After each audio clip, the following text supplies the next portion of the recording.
Some doors don't open for men like you. The words landed first, cold and polished, echoing beneath the high courthouse ceiling before Elijah Brooks fully understood that they were meant for him. He had stopped only for a second, one weathered hand pressed to the rail beside the security line, the other holding a small paper cup of water from the vending machine down the hall. At 72, he moved carefully, not slowly, though strangers often confused the two. His knees had carried lumber, tool belts, and years of honest work across half the county. But this morning they felt unsteady under the weight of polished marble floors, fluorescent lights, and eyes that had already decided what kind of man he was. Elijah lifted his chin and looked toward the voice. The officer standing near the courtroom doors was tall, broad-shouldered, and perfectly at ease in the certainty of his own authority. His badge caught the light like a warning. Officer Travis Cole did not look at Elijah the way one person looks at another. He looked at him the way people look at a stain on a clean shirt, a problem they wanted gone before anyone important noticed. Around them, the courthouse buzzed with the low mechanical rhythm of a weekday morning. Leather shoes clicked across stone. An elevator bell chimed somewhere down the corridor. Papers shuffled. A copier hummed behind a half-open office door. Yet inside that small pocket of space between the courtroom and the benches, everything seemed to narrow around Elijah and the officer, as if the whole building had paused to watch. Elijah swallowed and tried to keep his voice steady. He said he was there for family. He said he had a right to be inside. He said it softly, because soft words had carried him through most of life. Soft words had kept food on the table when work was thin, had steadied his son after nightmares, had comforted his wife in the final weeks before the winter she never made it through. But soft words did not belong in Travis Cole's world. The officer stepped closer, not enough to touch, just enough to crowd the air and make Elijah aware of the inches between power and dignity. Elijah's glasses had slipped low on his nose from the warmth inside the building, and when he reached to adjust them, the paper cup tilted. In his hand, a little water spilled over his fingers and darkened the cuff of his coat. He heard someone behind him exhale, maybe with pity, maybe impatience. He could not tell which felt worse. In the reflection of the courthouse window across the hall, Elijah caught a brief image of himself. Gray coat brushed clean at the sleeves, church shoes polished though the soles were thinning, shoulders still straight despite the years. He thought of his daughter telling him not to come alone. He thought of his son saying he would meet him inside if the hearing ran late. He thought of how strange it was that a building built to honor justice could feel, to one tired old man, like a place where dignity had to ask permission to enter. Then Travis Cole glanced at the courtroom doors, then back at Elijah, and smiled the kind of smile that never reached the eyes. "You should have stayed home," he said. And just beyond those heavy wooden doors, unseen by either man, footsteps were already moving closer. Elijah Brooks did not answer right away. He had learned a long time ago that silence could protect a man better than anger. Walk into that room and see an empty seat where family should have been. Behind the thick courthouse glass, a pale winter sun pushed weak light across the floor, leaving long silver shapes under the benches. Dust floated in those beams like tiny drifting embers. The air smelled faintly of coffee, copier toner, and old paper, with a sharper note of floor cleaner that stung the nose if you stood too close to the wall. Elijah had been in workshops that smelled kinder than this, sawmills where the air was thick with cedar and oak, places where a man could leave tired but still respected. This building was cleaner, brighter, better funded, and somehow far less human. Officer Travis Cole shifted his weight and looked Elijah up and down again, taking in the polished but aging shoes, the frayed edge of one cuff, the careful way he favored his left knee. To Cole, details like that did not add up to a life. They added up to permission. A clerk walked past carrying a stack of folders nearly a foot high, and for half a second Elijah thought she might pause, might notice the tension hanging in the air, might ask whether he needed help. But she kept moving, her eyes fixed on the files in her arms. A young couple near the elevator lowered their voices and stared before turning away. Even the bailiff at the far desk only glanced up and then back down at her paperwork, as if she had seen this kind of moment too many times to believe stepping in would change it. Elijah straightened his coat with both hands. The fabric was old, but it was brushed clean. His late wife Ruth had bought it for him years earlier after saving grocery money a little at a time, saying every decent man needed one good coat for church, funerals, and days when the world would test him. He could almost hear her voice now, low and warm, telling him not to let anyone make him feel smaller than God made him. That memory settled him. He lifted his face and looked at the courtroom doors again. Somewhere behind them, judges were speaking, chairs were moving, names were being called, lives were being measured in careful legal language. Somewhere in that same building, his son Marcus was on his way, delayed by work, but coming. Elijah trusted that with the same quiet certainty he once trusted sunrise. Travis Cole noticed the look in Elijah's eyes and seemed irritated by it, as if dignity itself were a form of disobedience. He stepped closer and asked for Elijah's identification in a voice loud enough for strangers to hear. Elijah handed it over without protest. Cole studied the card, then read the name with a thin curl of contempt. Elijah Brooks. The officer let the silence drag a second too long before handing it back. Then he said, almost casually, that men like Elijah always showed up asking for fairness when they should have been teaching their families how to stay out of court in the first place. And this time, several people heard him. The remark did not ring out like a shout. It landed in the hallway with something colder than anger, a smooth cruelty wrapped in the confidence of a man who had never been forced to explain himself. For one suspended second, the courthouse seemed to listen. A woman near the elevator tightened her grip on her purse. The clerk with the folders slowed but did not turn around.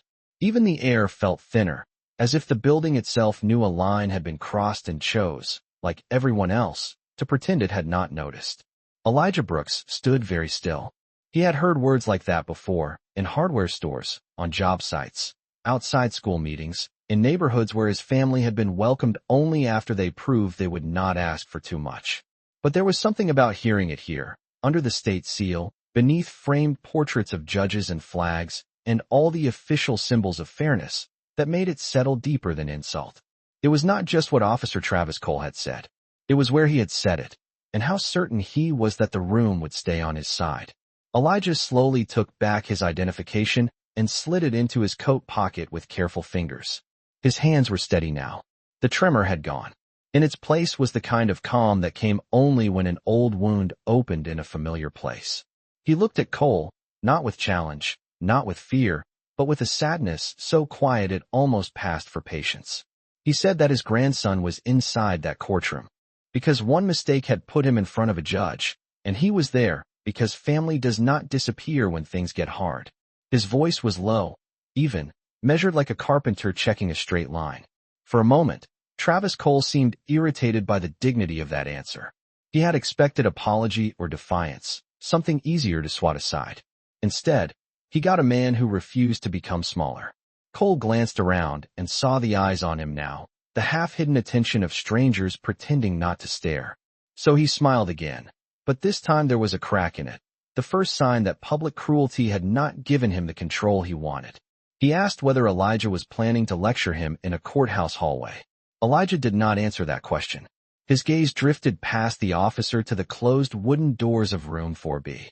He could picture Isaiah inside, knee bouncing under the table, trying to look grown, trying not to look scared. Elijah remembered that same boy at age 8, asleep on a church pew with one sneaker unlaced, head resting against Ruth's lap, while the choir sang too long on a Sunday afternoon. He remembered teaching him how to sand a board with the grain instead of against it, how to keep his palm flat and his pressure light. Be patient with wood, he used to say. Force makes it splinter. He wished the world had taught people the same lesson. A sound came from the far end of the hallway then, not loud, just distinct enough to shift attention. Firm footsteps. Measured. Unhurried. The kind made by someone who did not need to rush to be taken seriously. The bailiff at the desk lifted her head. The clerk with the folders finally turned. Travis Cole glanced over one shoulder, then back at Elijah, suddenly annoyed by the distraction. He opened his mouth to say something else, something sharper, but Elijah noticed it before anyone did. The officer's certainty had begun to thin. And from just beyond the corner, drawing closer with every step, came the man Elijah had been waiting for. The footsteps stopped just short of the security arch, and for a moment no one spoke. The hallway held that strange courthouse silence made of muffled printers, distant doors, and people pretending not to watch. Then Marcus Brooks came into view, tall, composed, wearing a dark federal suit that seemed to pull the light toward it. He carried no hurry in his stride, only purpose. A leather badge wallet rested in one hand beside a slim case file tucked under his arm. Elijah saw him first not as an agent, not as a man others stepped aside for, but as the boy he had once lifted onto his shoulders after Little League games, the same boy who used to fall asleep over library books at the kitchen table while Ruth covered him with an old quilt. But this was not that boy anymore. This was a man sharpened by discipline, by long hours, by rooms where every word mattered. Marcus scanned the hallway once, and the temperature of the moment seemed to change. He took in the ledge with the half-full paper cup, the winter coat Elijah had pressed for the hearing, the way strangers had formed a quiet circle of attention around one old man in one uniform. His eyes paused on his father's face. The pause was brief, but something inside it hardened. Elijah saw it happen the way you see weather change across open land. Marcus did not raise his voice. He did not rush to make a scene. He walked the last few steps with a restraint that was somehow more powerful than anger and stopped beside his father, close enough that Elijah could smell the clean starch of his shirt and the faint cedar note of his aftershave, the same brand Marcus had worn since his first promotion because Ruth once said it made him smell dependable. Travis Cole straightened the moment he noticed the federal credentials. It was subtle, almost invisible, but Elijah caught it. The officer's shoulders squared for performance now, not dominance. His chin lifted a fraction. His hand hovered near his duty belt before falling back to his side. Marcus looked at him only after he had looked fully at his father. That order mattered. It told the whole hallway where his concern began. Elijah tried to spare his son the embarrassment of the scene. He said he was all right. He said it softly, with that same old instinct to make pain smaller so the people he loved would not have to carry it.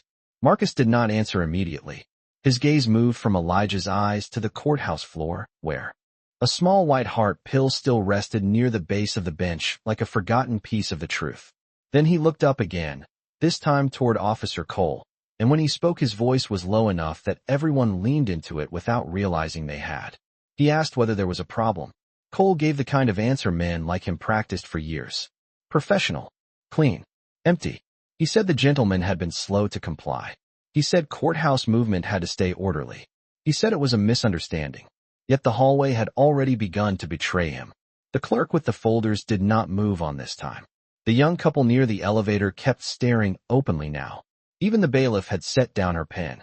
Marcus opened his badge wallet with one controlled motion and let the gold catch the fluorescent light. Federal Bureau of Investigation. His name beneath it. No flourish. No warning. Just fact. Officer Travis Cole read it, and something in his expression lost color. Elijah felt the shift move through the hall like cold air under a door. Still Marcus did not press. He only turned to his father and asked, in a voice so steady it made the silence around it heavier, what happened before he got there. And Elijah, after one long breath, finally understood that the morning had just changed. Elijah did not answer right away.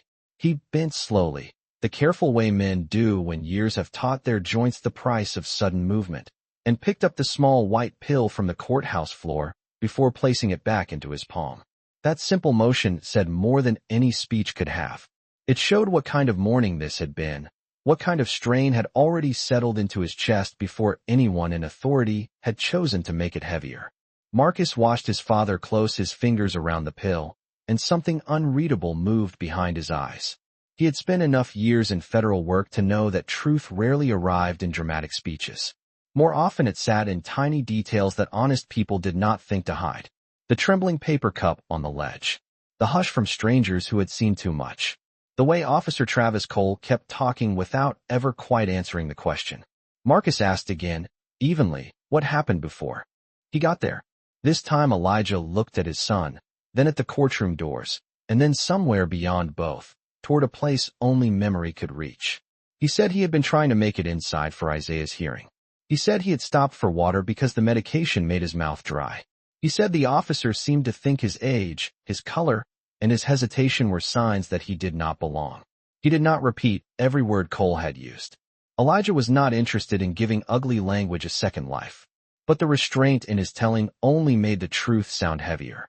Marcus listened without interrupting. His jaw tightened once, then settled. Travis Cole stepped in before the silence could turn against him.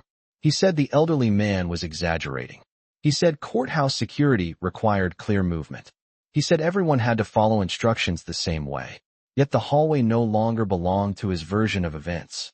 The young couple near the elevator exchanged a glance that looked less like curiosity and more like discomfort. The clerk holding the file stack shifted her weight and stared at the floor, as though ashamed to have witnessed more than she had helped.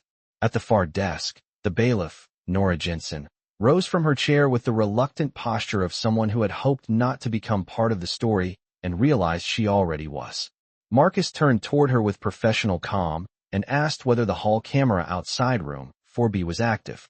The question struck the air like a match near dry timber. Cole's expression changed for the first time in a way he could not fully mask. It was small, just a flicker at the corners of the mouth, a sudden stillness in the shoulders, but it was enough. Nora Jensen cleared her throat and said the hallway camera recorded continuously during court hours. She added that audio was limited, but visual footage would be available through security review. No one moved for a second after that. Somewhere deeper in the building, a courtroom clerk called another case number. A printer started up. An elevator door slid open and shut again. Ordinary sounds. Ordinary rhythms. Yet here in the corridor, the morning had split cleanly in two.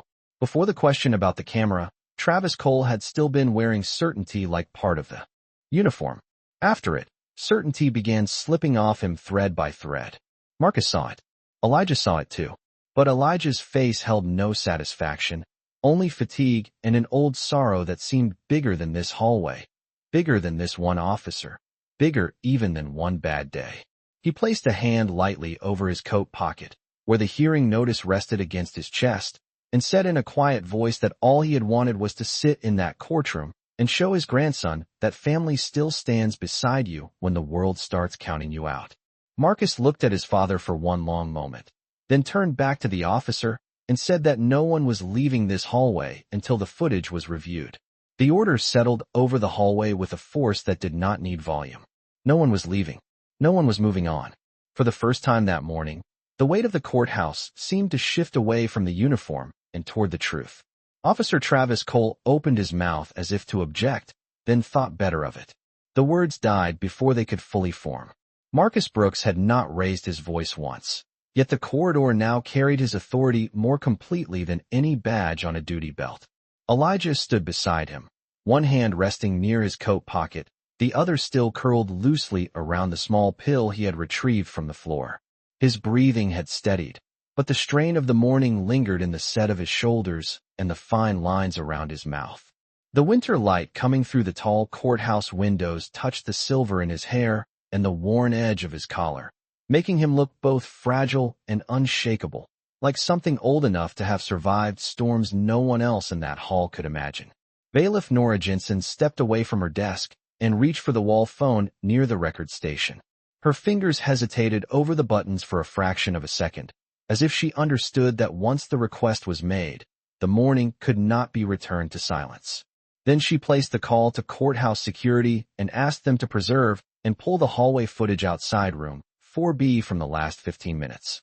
Her voice was professional, but it carried a note that had not been there earlier. Respect, perhaps, or regret. The young couple by the elevator no longer pretended to be absorbed in their own business. The woman lowered her purse and looked directly at Elijah with the kind of expression strangers wear when shame arrives too late to become courage. The clerk with the folders had finally set them down on the bench, though she kept one hand on the stack, as if she needed something solid to hold. Even the sounds of the building seemed more distant now. The printer down the hall continued spitting pages. A courtroom door opened somewhere on another floor. Shoes clicked over stone and faded again. But inside this stretch of corridor, time had thinned into something still and watchful. Marcus turned slightly toward his father and, in a quieter voice, asked whether he needed to sit down. Elijah almost smiled at that, not because anything was funny, but because concern from a son can make an old man feel both protected and humbled at once. He said he would stand. He said he had spent his whole life standing through things harder than this. Marcus nodded once. No argument. He understood that this was not stubbornness. It was dignity keeping its balance. Travis Cole shifted again, the first visible sign that patience was becoming difficult for him. Without the shelter of immediate control, he looked younger somehow, less certain, like a man discovering that confidence borrowed from a system can evaporate when witnesses begin to remember what they saw. He asked whether this was really necessary over what he called a simple misunderstanding. Marcus did not answer him right away. Instead, he looked toward the courtroom doors, then back to the officer, and said that misunderstandings do not usually leave an elderly man standing outside a hearing with medicine in his hand and humiliation on his face. The sentence was calm, but it landed harder than accusation. Elijah lowered his gaze for a moment. He did not want vengeance. He never had. What he wanted was smaller and somehow rarer. He wanted the morning named truthfully. He wanted Isaiah to walk out of that courtroom into a world where at least once, in at least one hallway, dignity had not been brushed aside for convenience. Across from them, the wooden doors of room 4B opened a few inches, then wider, and a clerk leaned out to call the next matter on the docket. The voice drifted into the hall, formal and ordinary, while inside Elijah's chest the old ache of memory stirred again. He thought of Ruth telling Marcus as a boy that real strength was quiet, that a man did not prove himself by making others feel small. Standing there between the son they had raised and the institution that had almost erased him, Elijah realized she had been right in ways even she had not lived long enough to see. Then Nora lowered the phone from her ear, looked toward Marcus, and said the footage was on its way. The hallway did not erupt when the footage arrived. It grew quieter. That was what Elijah Brooks would remember later. Not noise, not outrage, but the strange, sacred hush that falls over a room when truth is finally about to speak for itself. Nora Jensen returned from the record station carrying a courthouse tablet with both hands, as carefully as if it were evidence in a church. The screen cast a pale blue light across her face. She stopped near the bench, glanced once at Marcus Brooks, then at Officer Travis Cole, and for the first time that morning her voice lost all trace of routine. She said security had confirmed the clip was complete. She said the timestamp covered the full interaction outside room 4B. No one responded immediately. Even the people who had no official reason to stay had not left. The young couple remained by the elevator. The clerk stood with her folders pressed to her chest. A maintenance worker pushing a gray cart slowed at the far end of the corridor and pretended to check a trash can that clearly did not need checking. Everybody understood the same thing now. This was no longer one old man's word against a uniform. Marcus took the tablet, but before he looked down, he turned to his father. Elijah's face was calm, though exhaustion had deepened the shadows beneath his eyes. Marcus asked him one quiet question. Did he want to see it? Elijah considered that for a moment. His gaze drifted to the heavy courtroom doors where Isaiah's future was still being discussed in legal language by people who would never know how much this morning had already cost his family. Then he looked back at his son and said that truth did not need his permission. It only needed to be seen. Marcus gave the smallest nod and lowered his eyes to the screen. Nora stood close enough to witness.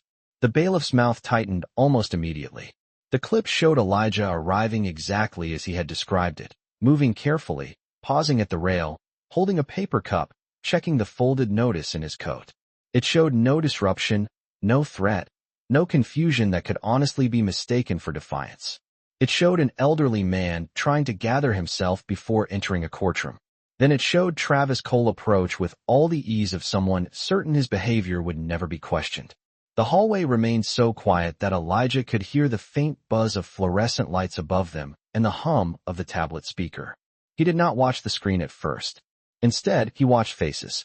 He watched the clerk's expression change from discomfort to disbelief. He watched the young woman by the elevator press one hand over her mouth.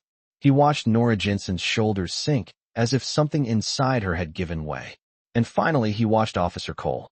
The man who had stood tall and borrowed certainty now looked pinned in place by something far more powerful than accusation. There are moments when a person realizes that the version of events they built for protection has just collapsed in public. Elijah saw that realization arrive in real time.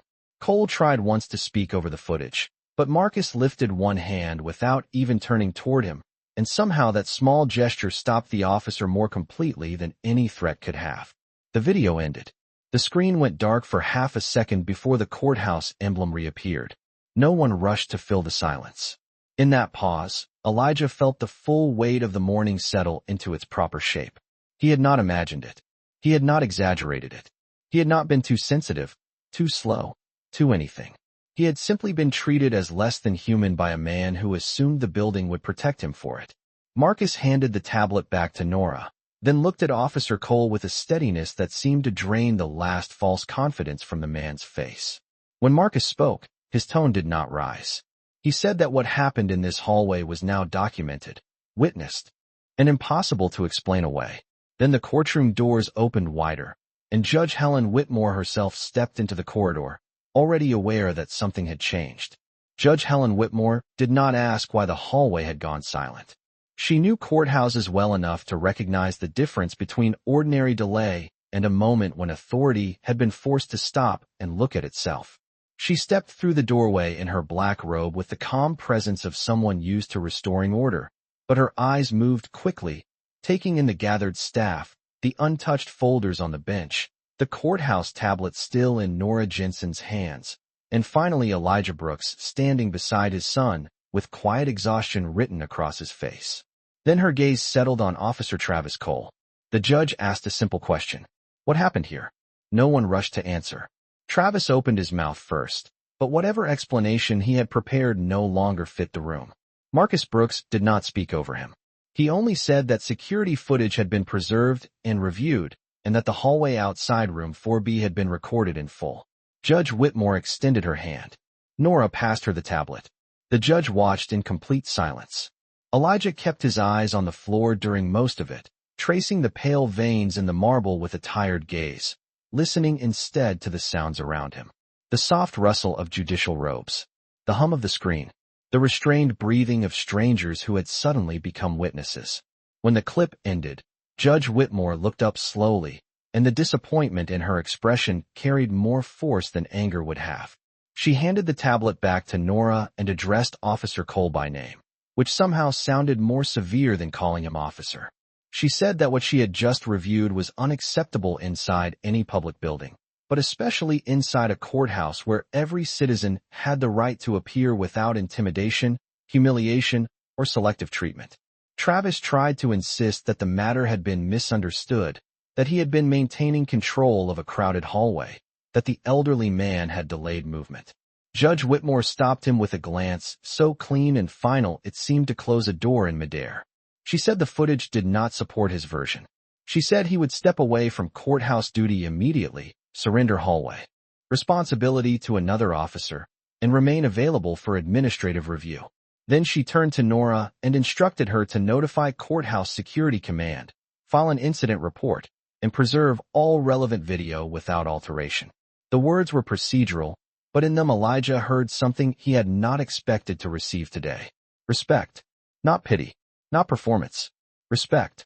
The young clerk by the bench lowered her eyes.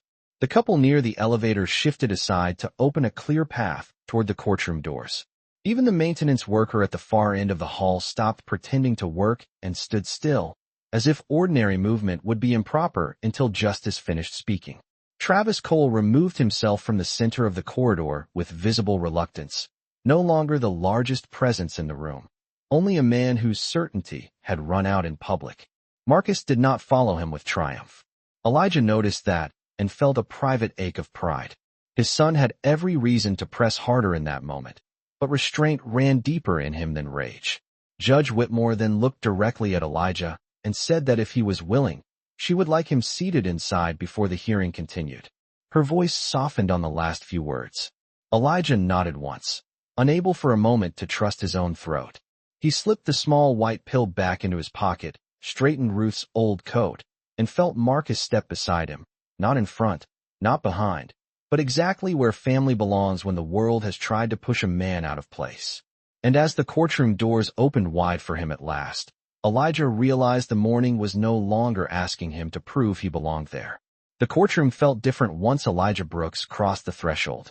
It was still the same room of polished wood, brass fixtures, stacked case files, and filtered winter light, but the air no longer pressed against him with that cold, invisible resistance he had felt in the hallway.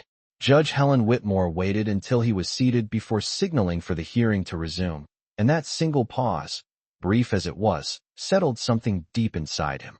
It told him that what had happened outside those doors had not vanished into the usual machinery of the day. It had been seen. It had been named. And for a man who had spent much of his life enduring quiet wrongs that never seemed to leave a mark anyone else could prove, that mattered more than he could have explained. Marcus took a seat along the side wall reserved for approved observers, his posture straight, his expression controlled, yet Elijah could feel his presence the way a person feels warmth from a lamp in a dark room. Across the aisle, Isaiah turned in his chair when he spotted them and froze for half a second. The young man's eyes widened first in surprise, then in something even more fragile. Relief. Real relief. The kind that softens a face before pride can hide it. Elijah answered with a small nod. Nothing dramatic. Nothing that would draw attention. Just a grandfather letting his grandson know he had not been left alone. The hearing itself moved forward in the careful language of the law, dates and records and arguments framed in measured tones. But Elijah barely heard the details at first. His mind kept drifting to Ruth. He imagined what she would have said if she had been there beside him in her Sunday gloves, sitting with her purse folded neatly in her lap. She would have squeezed his hand once and whispered that truth has its own timing, and that dignity is not something another person can take unless you hand it to them. He had spent years trying to live by that lesson. This morning had tested it hard. Yet sitting there now, with Isaiah stealing glances toward him and Marcus watching from the wall, Elijah understood that Ruth's lesson had outlived her in the lives they built together. When the judge finally addressed Isaiah directly, her tone held firmness but not contempt. She spoke to him like a young man still capable of choosing his future, not a problem already decided. Elijah saw the change that made in his grandson's shoulders. They came down from around his ears. The boy listened, truly listened. By the time the matter concluded with conditions, warnings, and one narrow but real path forward, Elijah felt as if the room had given his family something larger than procedure. It had given them breathing space. As people began to rise, papers gathering, chairs shifting softly across the floor, Marcus approached without hurry. Isaiah stood too, looking from his father to his grandfather with red-rimmed eyes he was trying hard to hide. Elijah placed one hand on the young man's shoulder and left it there for a moment. "Family stands," he said quietly. That was all. No speech. No anger. No need. Outside the tall courthouse windows, the weak winter sun had climbed just enough to turn the stone steps pale gold. Somewhere down the corridor, another case was already being called, another life being weighed, another ordinary injustice perhaps waiting to be challenged. But inside room 4B, for one still moment before the day moved on, 3 generations of the Brooks family stood together in the hush that follows when truth has done its work. And in that hush, Elijah felt something warmer than vindication. He felt peace.